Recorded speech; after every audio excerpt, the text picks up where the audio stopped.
Yan, almusal tayo. Kagigising ko lang. So, may pansit tayo dito.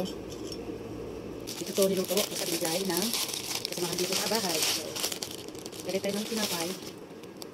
Dalawang tinapay. And then, siyempre, hindi mawawala to. Yung binabad natin na lemon at saka pipi. Cucumber. Okay. Ito yung ating pansit. Binigay ito kagabi. Siyempre, may lakad ako. Hindi ko siya nakain.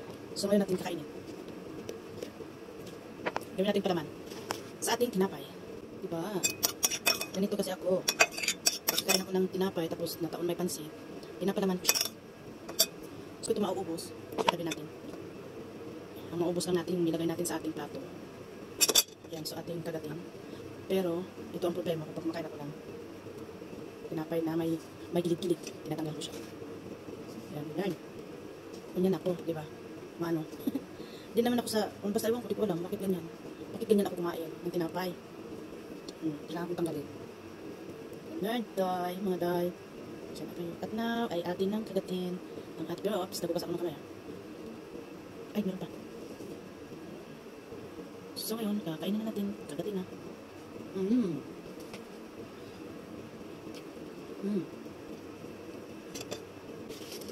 Instead na kape or tea ang inumin natin, ito ang akin. Okay? Ito ang akin yung inumin. Diba? Diba?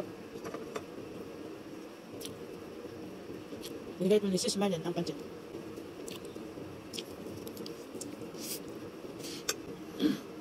Sabihin natin yung ating mahiwagan yung inumin.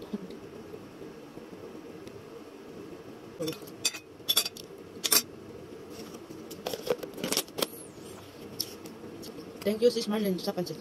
Ito lang. Lagi natira pa. Okay guys, bye.